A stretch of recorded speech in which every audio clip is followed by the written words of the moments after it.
दोस्तों आज हम जिस मूवी को एक्सप्लेन करने वाले हैं उस मूवी का नाम है हस्क, जिसे 2010 में रिलीज किया गया था। मूवी की स्टार्टिंग सीन में हम ब्रायन और उसकी गर्लफ्रेंड नैकली और उसके साथ साथ ब्रायन के दोस्तों को देख पाते हैं जो गाड़ी से कहीं जा रहे होते हैं। तभी अचानक से गाड़ी के आगे वाले शीशे पर काफी सारे कौवे अटैक कर देते हैं और गाड़ी का अनबैलेंस होने की वजह से उनका एक्सीडेंट हो जाता है। और जब उन लोगों को होश आता है तो वो देखते हैं कि उनकी गाड़ी पूरी तरह से खराब हो चुकी है, इसीलिए वो मदद के लिए किसी को कॉल करते हैं, लेकिन उन लोगों को वहाँ पर नेटवर्क नहीं मिलता।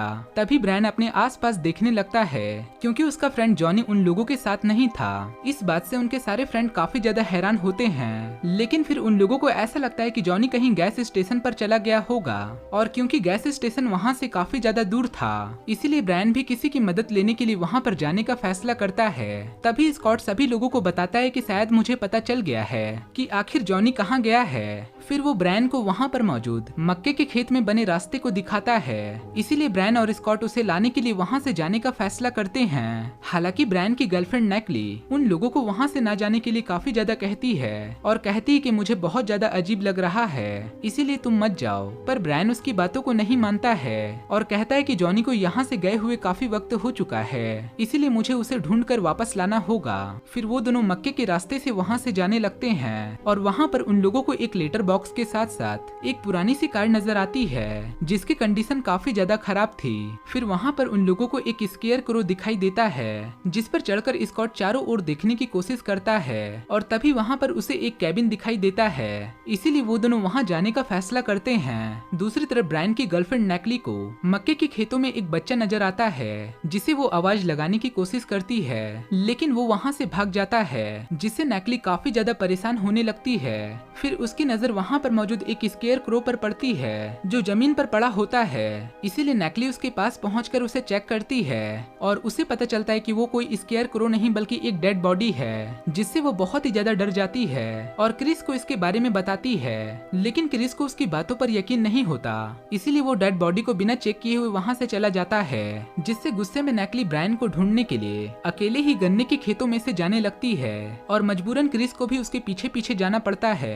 उसके बाद हम ब्रायन और स्कॉट को देख पाते हैं जो कैबिन के ऊपर मौजूद रूम में पहुंचते हैं और देखते हैं कि जॉनी वहां पर बैठकर सिलाई मशीन चला रहा होता है। ये देखकर वो दोनों काफी ज्यादा हैरान होते हैं क्योंकि उस दौरान जॉनी की हालत बहुत ही ज्यादा खराब थी और उसकी उंगलियों में भी कील घुसी हुई थी, लेकिन जॉनी को ये सब महसूस नहीं हो रहा था और ऐसा लग रहा था कि वो किसी चीज से पजिश है। फिर ब्रायन और स्कॉट के देखते ही देखते जॉनी टेबल पर बैठा बैठा वहीं पर गिर जाता है और उस रूम में जल रही लाइटें भी बंद हो जाती है। दूसरी ओर हम नैकली को देख पाते हैं जो भागने की वजह से क्रिस से अलग हो जाती है। तभी उसे अपने आसपास किसी के होने का एहसास होता है और नैकली कुछ समझ पाती उससे पहले ही कोई उसके ऊपर अटैक कर देता है, जिससे उसकी चीख सुनकर ब्रायन उसे बचाने के लिए उसकी ओर भागता है और रास्ते में उसे क्रिस मिलता है जो ब्रायन को बताता है कि मैंने किसी चीज को देखा जो नैकली को घसीटते हुए ले जा रहा था, इसीलिए वो दोनों ही उसे बचाने के लिए उसकी तरफ आगे बढ़ते हैं। लेकिन नैकली की तलाश करते करते रात हो जाती है। फिर जब वो लोग उस जगह पर पहुंचते हैं जहां पर स्केयर क्रो लगा हुआ था तो देखते हैं कि किसी ने नैकली को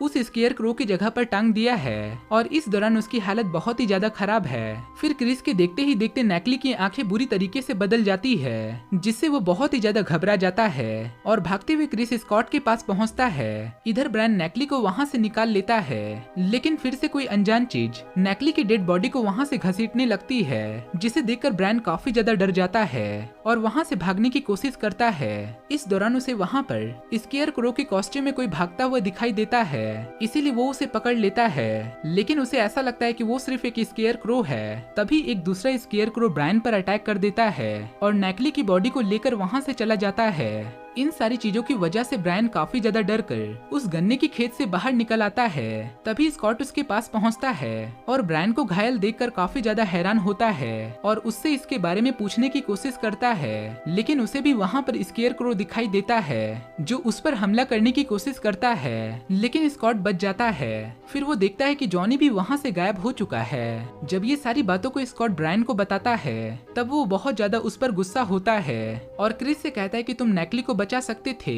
लेकिन तुमने इस चीज की कोशिश तक नहीं की। हालांकि क्रिस ब्रायन को समझाने की काफी कोशिश करता है और कहता है कि मैंने भी उसे तभी देखा जब तुम मुझे मिले, पर ब्रायन उसकी बातों को नहीं मानता और स्कॉट को लेकर नेक्ली को ढूंढने के लिए वहाँ से निकल जाता है।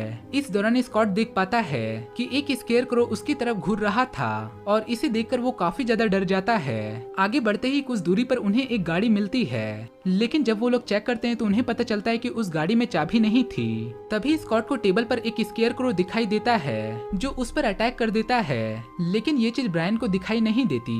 फिर स्कॉट को वहाँ पर एक इल्यूजन दिखाई देता है जो उस कैबिन में रहने वाला फार्मर अपने बेटे एलेक्स से एक मरे हुए पिग को नुकसान पहुँचाने के लिए कहता है और वो बिना डरे इस काम को करने के लिए तैयार हो जाता है। लेकिन जब वो फार्मर अपने दूसरे बेटे को भी ऐसा करने के लिए कहता है तो वो ऐसा नहीं कर पाता।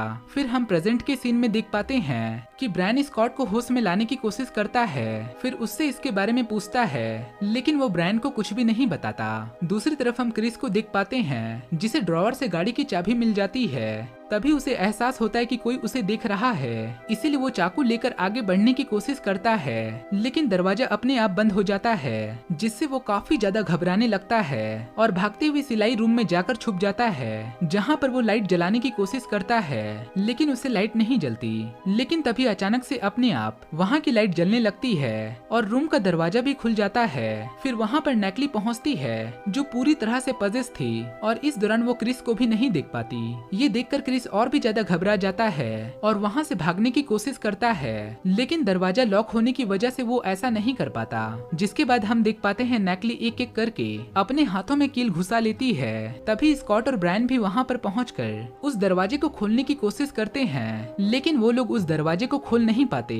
इसीलिए क्रिस खिड़की के रास्ते से रूम से बाहर निकलने की कोशिश करता है, लेकिन उसके बाहर निकलते ही नेक्ली स्केयरक्रो का एक कॉस्ट्यूम बना लेती है। तभी अचानक से खिड़की बंद होने की वजह से क्रिस का हाथ दबते ही वो नीचे गिर जाता है। फिर जब ब्रायन उस सिलाई रूम में पहुंचता है तब उसे वहां का दरवाजा खुला हुआ दिखाई देता है और नेक्ली वहां से गायब हो चुकी थी। इसीलिए जब क्रिस को होश आता है तब ब्रायन उससे नेक्ली के बारे में पूछता है और वो ब्रायन से कहता है कि मुझे ऐसा लगता है कि नेक्ली मर चुकी है और हम लोगों को यहाँ से निकलने के बारे में सोचना चाहिए। हालांकि स्कॉट इस बात पर कहता है कि हमारे पास गाड़ी की चाबी नहीं है, लेकिन क्रिस उसे गाड़ी की चाबी दिखाता है और वहाँ से जाने के लिए कहता है, लेकिन ब्रायन इसके लिए साफ साफ मना करता है और उन्हें भरोसा दिलाता है कि वो सभी लोगों को यहाँ से बाहर निकालेगा, लेकिन उससे पहले उसका नेक्ली को ढूंढना बहुत ही ज्यादा जरूरी है। उसके बाद वो क्रिस से गाड़ी की चाबी मांगता है, जिससे ना चाहते हुए भी क्रिस को वो गाड़ी की चाबी देनी पड़ती है। दूसरी तरफ जब स्कॉट रूम से बाहर आता है तो उसे फिर से कोई चीज नजर आती है जो एलेक्स पर पीछे से अटैक करके उसे बहुत ही बुरी तरीके से मार देता है। फिर जैसे ही स्कॉट को होश आता है तो कोई उसे भी रस्सी से खींचता हुआ स्केयरक्रो की जगह पर उल्टा लटका देता है, जिसके बाद उसके पास 5 स्केयरक्रो पहुंचता है और उनके हाथों में वैसे ही कीलें घुसी हुई थी, जिससे वो स्कॉट पर अटैक करके उसे बुरी तरीके से घायल कर देता है। लेकिन वहां पर ब्रायन पहुंचकर उसे बचा लेता है। उसके बाद स्कॉट ब्रायन को बताता है कि मुझे बहुत सी चीजें नजर आ रही है और ये सुनकर क्रिस बताता है कि नेक्ली ने भी स्केयरक्रो में किसी की डेड बॉडी को देखा था, जिसके बाद मैंने भी उस कैबिन के किचन में नेक्ली की झलक को देखा था। ये सुनते ही ब्रायन उसे मारने के लिए नुकीले हथियार को लेकर उस किचन की ओर आगे बढ़ता है। दूसरी तरफ क्रिस अच्छे से समझ चुका था कि नेक्ली के मरने की वजह से ब्रायन पूरी तरह से पागल हो चुका था, इसीलिए वो स्कॉट को अपने साथ चलने के लिए कहता है, लेकिन स्कॉट उसके साथ जाने के लिए साफ साफ मना कर देता है और कहता है कि तुम चाहे ब्रायन का साथ दो या ना दो, मैं उसका साथ जरूर दूंगा। उसके बाद ब्रायन और स्कॉट को एक डेड बॉडी मिलती है, जिसे देखकर ऐसा लग रहा था कि वो खुद को गन से मार लिया हो। दूसरी तरफ क्रिस अकेले ही गाड़ी को स्टार्ट करके वहाँ से जाने की कोशिश करता है, लेकिन ब्रायन शॉट गन लेकर उसे रोकने का फैसला करता है। लेकिन इससे पहले कि क्रिस वहाँ से निकल पाता, अचानक से उसके गाड़ी के सामने एक स्केयरक्रो आ जाता है, जिससे उसकी गाड़ी वहीं पर बंद हो जाती है और क्रिस पर एक दूसरा स्केयरक्रो अटैक कर देता है। हालांकि पहले तो क्रिस उसका सामना करने की कोशिश करता है, लेकिन जब वो दोनों ही स्केयरक्रो उस पर अटैक कर देते हैं तो क्रिस काफी ज्यादा डर जाता है और उनमें से एक स्केयरक्रो के मास्क को क्रिस निकाल देता है और देखता है कि वो कोई और नहीं बल्कि जॉन ही है। तभी वहाँ पर ब्रायन भी पहुँच जाता है और क्रिस को वापस कैबिन में जाने के लिए कहता है और खुद उसे कवर करने का फैसला करता है। तभी अचानक से उसके सामने एक और स्केयरक्रो आ जाता है, जिसे देखकर वो समझ जाता है कि वो कोई और नहीं बल्कि नेक्ली है और वो अपनी गन को नीचे कर लेता है और मौका पाते ही दूसरा स्केयरक्रो ब्रायन पर अटैक करके उसे मार देता है। उसके बाद हम स्कॉट को देख पाते हैं जिसे फिर से कोरे दिखाई देता है, जो सिलाई रूम में जाकर स्केयरक्रो का मास्क बनाता है। फिर वो स्केयरक्रो की जगह पर अपने भाई एलेक्स को टांग देता है। दूसरी ओर प्रेजेंट में स्कॉट के पास क्रिस पहुंचता है, जो कि बहुत ही ज्यादा डरा हुआ था, और स्कॉट उसे चेस गेम की हेल्प से समझाता है कि बाहर जो कुछ भी है वो सिर्फ तभी अटैक करती है जब कोई मक्के के खेत में जाता है। और पहली बार ब्रायन और मुझ पर उसने अटैक इसलिए नहीं किया क्योंकि वो जॉनी को पजेस करने में बिजी था। इस दौरान स्कॉट ये भी समझ गया था कि कोरे ने अपने भाई को मारकर मक्के के खेत में स्केयरक्रो की जगह पर टांग दिया था, इसीलिए उसकी आत्मा अभी भी उसी मक्के की खेत में कैद है, और जो भी इस मक्के की खेत में आता है वो आत्मा उस पर अटैक कर देती है और उसे मारकर पजेस कर लेती है ताकि वो अपने अगले शिकार को उसकी मदद से मार सके। फिर उन दोनों को देखते ही देखते वहाँ पर ब्रायन पहुँच जाता है, जो कि अब पूरी तरह से पजेस हो चुका था। लेकिन इस बात से क्रिस और स्कॉट समझ जाते हैं कि मक्के के खेत से बाहर निकलने पर उन पर अटैक नहीं होगा, इसीलिए स्कॉट गाड़ी से फ्यूल निकालकर पूरे खेत को जलाने का फैसला करता है। और क्योंकि लाइटर सिलाई रूम में था जहाँ पर ब्रायन पहले से ही एक स्केयरक्रो का मास्क बना रहा था, लेकिन किसी तरह से क्रिस लाइटर निकालने की कोशिश करता है, जिस चीज में वो कामयाब भी हो जाता है। उसके बाद क्रिस स्कॉट के पास जाता है और दोनों मिलकर खेत के चारों ओर फ्यूल छिड़कने लगते हैं, और क्रिस पर एक स्केयरक्रो अटैक करने की कोशिश करता है, लेकिन वो उसे शॉर्ट गन से शूट कर देता है। और क्योंकि स्कॉट समझ गया था कि उन दोनों का बच पाना मुश्किल है, इसीलिए वो दोनों अलग अलग डायरेक्शन में जाने का फैसला करते हैं। जिसके बाद क्रिस ब्रायन के आने का इंतजार करने लगता है ताकि वो उसे शूट कर सके, लेकिन इससे पहले कि वो उसे शूट कर पाता, ब्रायन उसे धक्का देकर एक लकड़ी की हेल्प से उसे बहुत ही बुरी तरीके से घायल कर देता है और उस पर लगातार अटैक करने लगता है। उसके बाद क्रिस उसका स्केयरक्रो मास्क निकाल देता है, जिससे ब्रायन वहीं पर गिर जाता है। उसके बाद हम स्कॉट को देख पाते हैं जो फ्यूल डालने के बाद आग लगाने की कोशिश करता है, लेकिन एक स्केयरक्रो उस पर अटैक करके उसे बेहोश कर देता है। फिर वो स्कॉट को घसीटते हुए उस जगह पर लेकर जाता है जहाँ पर उसने क्रिस को बांध रखा था। उसी समय स्कॉट को होश आ जाता है और वो वहाँ पर मौजूद एक स्केयरक्रो पर अटैक करके उसे मारने की कोशिश करता है, लेकिन स्केयरक्रो को जरा भी फर्क नहीं पड़ता और वो वापस से स्कॉट पर अटैक करने के लिए उसे अपनी ओर खींचने लगता है। तभी वहाँ पर बंधा हुआ क्रिस उस स्केयरक्रो को पकड़ लेता है और स्कॉट को अपनी जान बचाकर भागने के लिए कहता है। हालांकि स्कॉट वहाँ से भाग जाता है, लेकिन इस चीज से वहाँ पर मौजूद स्केयरक्रो बहुत ही ज्यादा गुस्सा हो जाता है और क्रिस पर अटैक करके उसे बहुत ही बेरहमी से मार देता है। उसके बाद हम स्कॉट को देख पाते हैं जो खेत के बाहर तक पहुँच जाता है, लेकिन अचानक से वहीं पर गिर जाता है। तभी उसे वहाँ पर एक गाड़ी नजर आती है जो उनकी गाड़ी को देखकर वहीं पर रुक जाती है। इस दौरान वो लोग हेल्प करने के लिए स्कॉट की गाड़ी को चेक करते हैं, लेकिन उन लोगों को वहाँ पर कोई भी नहीं मिलता। दूसरी ओर स्कॉट उन लोगों को आवाज लगाने की काफी कोशिश करता है, लेकिन उसकी आवाज नहीं निकलती।